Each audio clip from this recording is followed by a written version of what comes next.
Nestled in a quiet suburban area, our neighborhood was once a picturesque haven, characterized by its lush greenery and the gentle sounds of flowing water from the creek that meandered through it. We had a strong sense of community, with neighbors often gathering for barbecues or weekend yard sales. However, this idyllic setting was disrupted when the Homeowners Association, HOA president, a self-proclaimed guardian of property values, initiated a controversial plan to block off the creek. The president argued that the creek's presence was detrimental to property values, claiming that it attracted unwanted wildlife and posed liability risks. In his view, the natural beauty of this waterway, beloved by many residents, was overshadowed by fears of decreased home prices. During HOA meetings, he preached about maintaining market standards and insisted that drastic measures were necessary to safeguard our investments. Many residents were taken aback. They cherished the creek as a vital part of our neighborhood's charm. Tensions began to rise as discussions turned into heated debates. Some homeowners supported the president's vision for a cleaner community, while others vehemently opposed the plan, seeing it as an attack on their way of life. As the HOA president moved forward with his agenda, erecting barriers and diverting water flow, those who cherished the creek felt increasingly marginalized and angry. It was this growing frustration that set the stage for my own response to his actions, a response I never thought I would take. The fight over our neighborhood's future had begun, and I knew I had to stand up against what I saw as an infringement on both nature and community spirit. Little did anyone know how far I would go to reclaim what we had lost.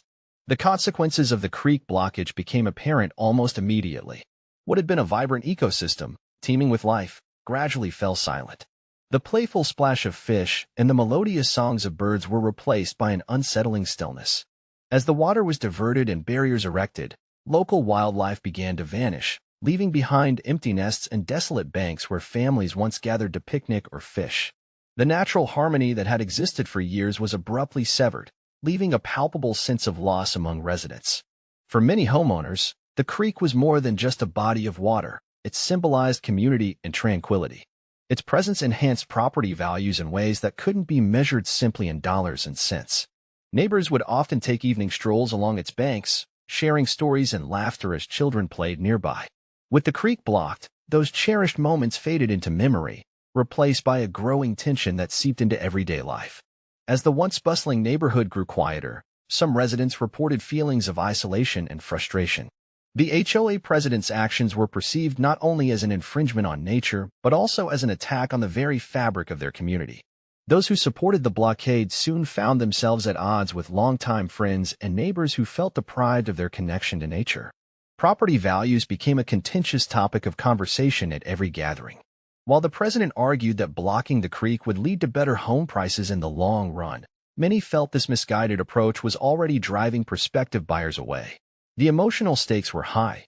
It wasn't just about property, it was about preserving a way of life that had nurtured bonds and fostered joy for years. As resentment brewed, I realized my response to this injustice could no longer be passive. Action was imperative to restore our community's essence. The HOA president stood firm in his belief that the creek was a liability rather than an asset. During meetings, he often cited statistics about declining property values in areas with similar water features, arguing that potential buyers were deterred by the perceived risks associated with creeks, like flooding and wildlife encounters. We need to protect our investments, he would assert, emphasizing that maintaining high property values was paramount for all homeowners. His rhetoric painted a picture of a pristine community free from the nuisance he claimed the creek represented. He often highlighted the benefits of a cleaner environment, suggesting that removing the creek would enhance neighborhood aesthetics and appeal. Imagine walking through our neighborhood without worrying about mud, insects, or unwanted visitors, he would say, envisioning manicured lawns and uniform landscapes devoid of any natural elements that could disrupt their curated image. This vision resonated with some residents who shared his concerns over maintaining property values and felt that a more controlled environment would attract wealthier buyers. Yet, despite the president's assurances of increased value and safety, many residents remained skeptical. They questioned whether sacrificing a beloved natural feature for the sake of appearances was truly worth it. In heated discussions, they pointed out how the creek had served as a recreational area where families spent quality time together, a vital part of their community identity. As support for the blockage grew among some neighbors, others began to feel marginalized. The divide deepened, with conversations shifting from constructive dialogue to defensive arguments. The more the HOA president pushed his agenda, the more entrenched opposition became. It was clear that this issue was not just about property.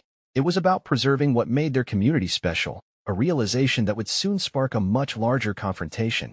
As news of the creek blockage spread, the neighborhood split into factions, with passionate supporters and opponents emerging on both sides. Proponents of the HOA president's plan rallied around the idea of a cleaner community, citing concerns over property values and safety. They shared anecdotes of neighbors who had experienced minor flooding or wildlife encounters, framing the creek as a nuisance rather than a treasure. Many of these supporters were new residents who had purchased homes in the area with visions of maintaining a pristine environment, free from nature's unpredictability. Conversely, longtime residents who cherished the creek began to organize discussions and meetings to voice their concerns. They often gathered in backyards or at local coffee shops to express their frustrations and share memories of family picnics by the water's edge.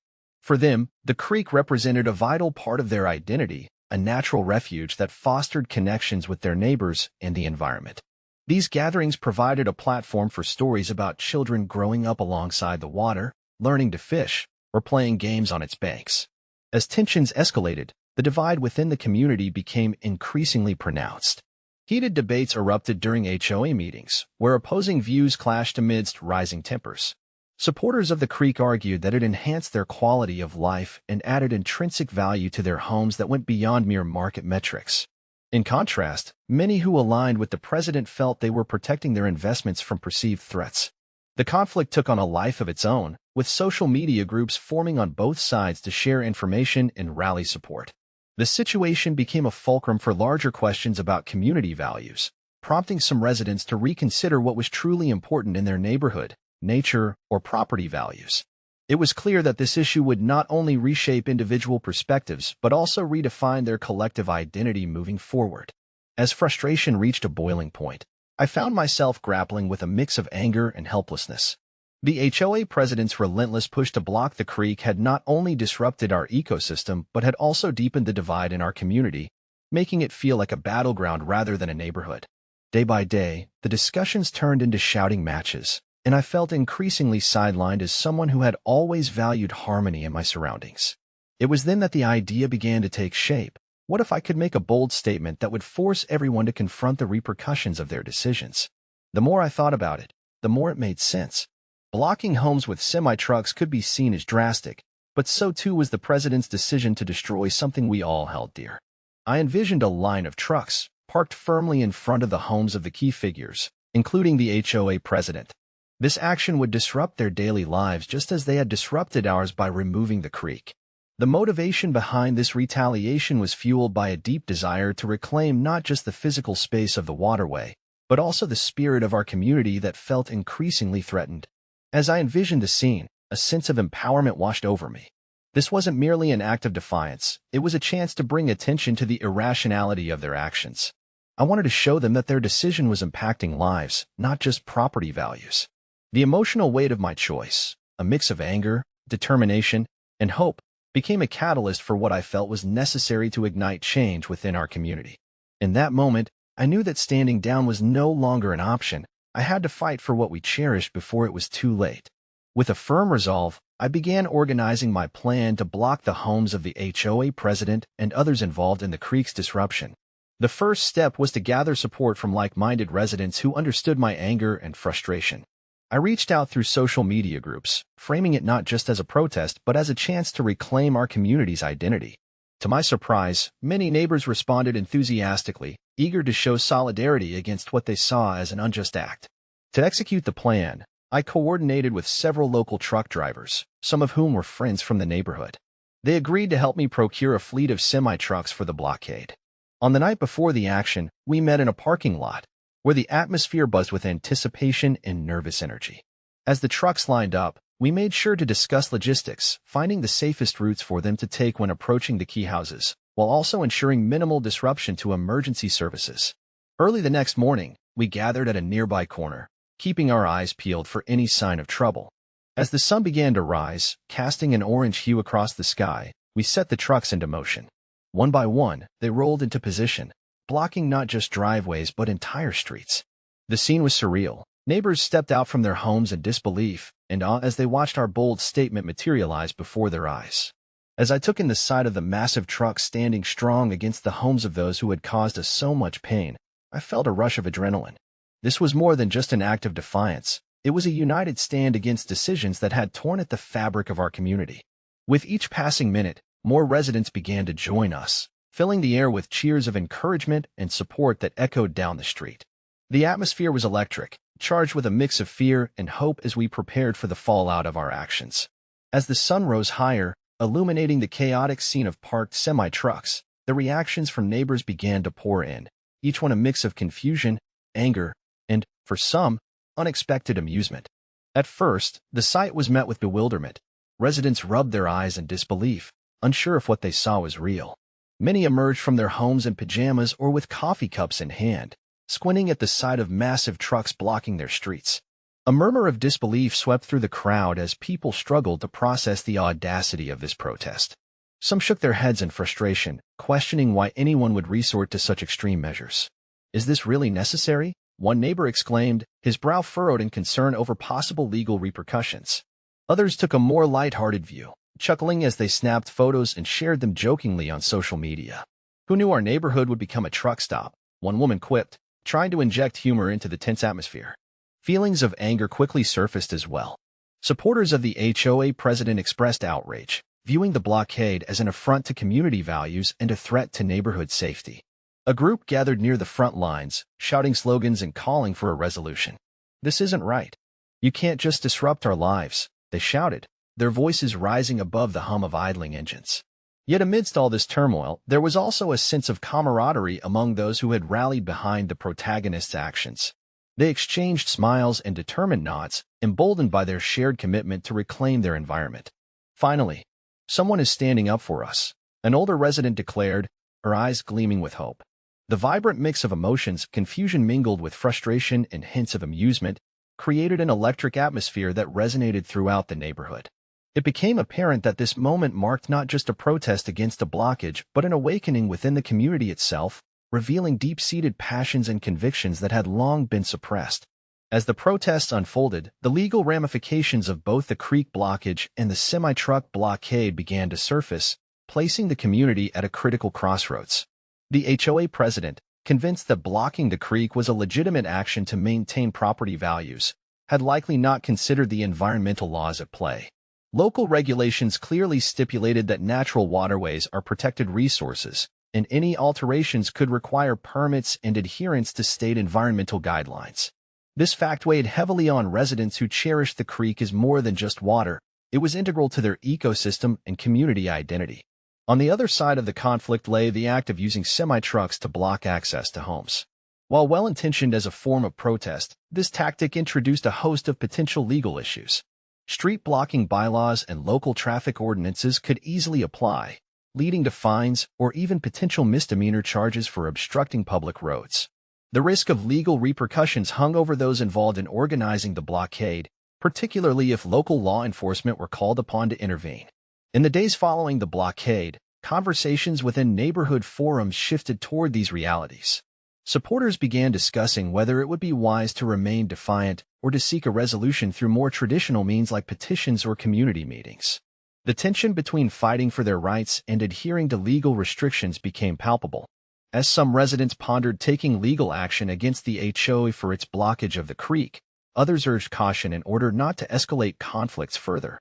The intricate web of local laws and HOA regulations created an environment where emotions ran high but also challenged residents to grapple with what was ultimately worth fighting for. Would they risk fines and possible arrest for civil disobedience, or would they choose to approach their grievances through formal channels? This delicate balance transformed discussions into strategic planning sessions, forcing neighbors to weigh their passions against possible consequences in ways they never expected when they first moved into their suburban paradise. As tensions escalated in the community, the blockade became a flashpoint that drew in neighbors, HOA members, and local authorities, leading to confrontations charged with emotion. The morning after the semi-trucks were set in place, the atmosphere was electric. People gathered in groups, some hoping for a peaceful resolution while others braced for conflict. The scene was further complicated when a local news crew arrived, eager to cover the unfolding drama, adding a sense of spectacle that heightened emotions on all sides. The HOA president, feeling the pressure from both residents and the media, called for an emergency meeting, where he attempted to address the growing unrest. However, what was intended as a calm discussion quickly devolved into chaos as both supporters and opponents of the blockade shouted over each other. Heated accusations flew. Some residents accused the president of trampling on their rights while others chastised those who dared to disrupt the peace of the neighborhood. Local law enforcement was also drawn into the fray as complaints about obstructed roads increased. Officers arrived to assess the situation, their presence adding another layer of tension. Communities' feelings simmered as they watched law enforcement navigate this unexpected confrontation. Some neighbors took it upon themselves to urge officers to intervene and clear the blockage, while others passionately defended the protest as their right to stand up for their community. As the back and forth continued, alliances began to shift. Residents who previously remained neutral started to take sides. The divisive nature of the protest illuminated deep-seated frustrations that had long simmered beneath the surface. Conversations once reserved for friendly gatherings now turned confrontational and raw, as the lines between neighbor and adversary blurred. The stakes were higher than ever, pushing everyone involved to confront their values.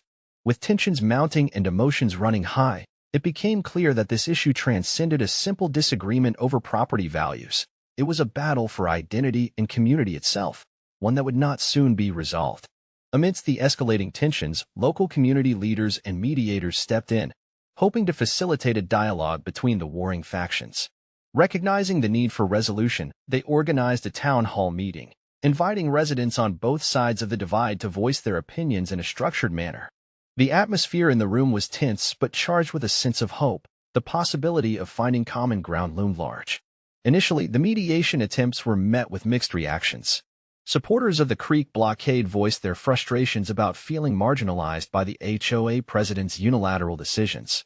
They expressed a desire to protect their beloved waterway and community identity, urging mediators to understand the emotional stakes involved. However, they also recognized that this was an opportunity to share their stories and grievances openly for the first time. On the other side, HOA supporters remained skeptical of the mediation process. Some felt that those opposing the HOA were simply using it as an excuse for disorder rather than viewing it as a legitimate concern for property values and safety. One resident even commented during the meeting, "There's no point in talking if they're not willing to see reason." This skepticism created a palpable friction in discussions as each side struggled to communicate effectively. Nevertheless, as mediators guided conversations and proposed potential compromises, like creating buffer zones around the creek or conducting environmental assessments, certain voices began to emerge from both camps advocating for collaboration rather than confrontation. Slowly, some HOA supporters recognized that perhaps there was room for coexistence, while creek defenders started acknowledging some validity in concerns about property values. As proposals circulated and discussions continued, it became evident that while deep-rooted feelings still simmered beneath the surface, this mediation marked a critical turning point. For many residents, it represented a chance to reshape their community narrative, not merely as combatants on opposing sides, but as neighbors seeking genuine harmony amid profound differences. As the mediation efforts progressed, residents began to articulate their differing perspectives on the conflict, revealing a tapestry of opinions woven with concerns about property values, environmental integrity, and the fragile state of community unity. For many supporters of the HOA president, the primary focus was financial. They believed that a well-maintained neighborhood free from natural disturbances would attract buyers willing to pay top dollar for homes. "If we want our investments to hold value, we must present a clean, controlled environment," one resident stated, reflecting a sentiment that echoed throughout several discussions among this group. Conversely, those who rallied behind the creek blockade prioritized environmental health and preservation. They argued that the creek was not merely an aesthetic feature, but a vital ecosystem that supported local wildlife and enriched the community's natural landscape. "We can't just turn our backs on nature for the sake of profits," emphasized another resident during the town hall meeting. This perspective resonated deeply with long-term inhabitants who had grown up around the creek, embodying a legacy of community connection to the land. Amid these contrasting views, a growing number of residents began to emphasize the importance of community unity over division. Many expressed frustrations about how the conflict had transformed friendships into rivalries. At the end of the day, we're all neighbors, a concerned citizen reminded the crowd. We need to find a way to coexist instead of tearing each other apart. This call for unity sparked a renewed desire among some in both camps to seek common ground. Discussions about recreational initiatives, such as community cleanup days or educational workshops about environmental stewardship, started to surface as potential collaborative efforts. As residents considered these alternatives, it became apparent that while deep-seated differences remained, there was a shared yearning for a harmonious neighborhood where diverse viewpoints could coexist rather than clash. In the wake of extensive discussions and mediation efforts, a resolution finally emerged that offered a compromise for both sides. After numerous meetings, residents agreed to form a community advisory board that would include members from the HOA, creek defenders, and neutral stakeholders. This board would oversee a balanced approach to local environmental concerns while simultaneously addressing property value preservation. A proposal for creating buffer zones around the creek was put forward, which would protect its ecosystem without obstructing necessary neighborhood improvements. The community's decision was met with mixed feelings. Supporters of the creek were relieved to see their voices valued in shaping future policies, while HOA members felt reassured that their investment concerns were acknowledged. "This is about finding our way together," remarked one resident during the final meeting, highlighting a new spirit of collaboration that had blossomed from intense conflict. However, underlying tensions still lingered. Some residents remained skeptical about whether this newfound cooperation would hold up in practice, fearing that compromises made today could easily unravel tomorrow. Yet, as initiatives like community cleanup days and educational workshops on maintaining local wildlife began to roll out, many found themselves more hopeful than before. Reflecting on the entire ordeal, neighbors recognized valuable lessons learned through the tumultuous journey, the importance of listening to diverse perspectives, and the necessity of unity in confronting challenges. While feelings about property values and environmental protection would continue to be debated, residents understood that they shared a mutual goal: creating a thriving and harmonious neighborhood where both nature and community could flourish.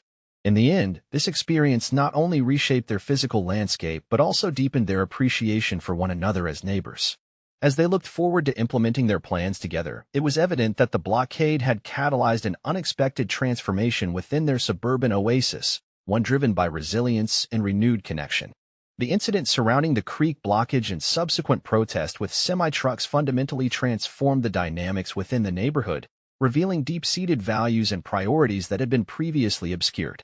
What began as a conflict over property values versus environmental preservation evolved into a broader discussion about community identity, unity, and the need for open dialogue. Through the turmoil, residents learned that their differences could be strengths rather than weaknesses. Those who once viewed each other as adversaries began to recognize the shared love for their community that connected them all. The formation of the advisory board marked a pivotal moment. It symbolized a collective commitment to finding solutions that respected both financial interests and environmental health. This newfound collaboration highlighted an important realization: when diverse perspectives are embraced, they can lead to innovative solutions that benefit everyone. Moreover, friendships were forged and strengthened in unexpected ways. Neighbors who had been at odds found common ground in their desire to create a thriving environment for future generations. Initiatives like community cleanup days not only improved the physical landscape but also fostered camaraderie and mutual respect among participants, people working side by side toward a common goal. However, reflections on this journey also revealed lingering concerns. Some residents remained wary of whether the progress made would endure, fearing that complacency might lead back to division. This uncertainty served as a reminder of the ongoing effort required to maintain harmony within the community. Ultimately, this incident catalyzed a deeper understanding of collective values, that community is built on relationships, communication, and a shared commitment to both people and place. As they moved forward together, residents recognized that their strength lay in their ability to navigate conflicts with empathy and cooperation, ensuring that their suburban oasis remained vibrant and inclusive for all who called it home.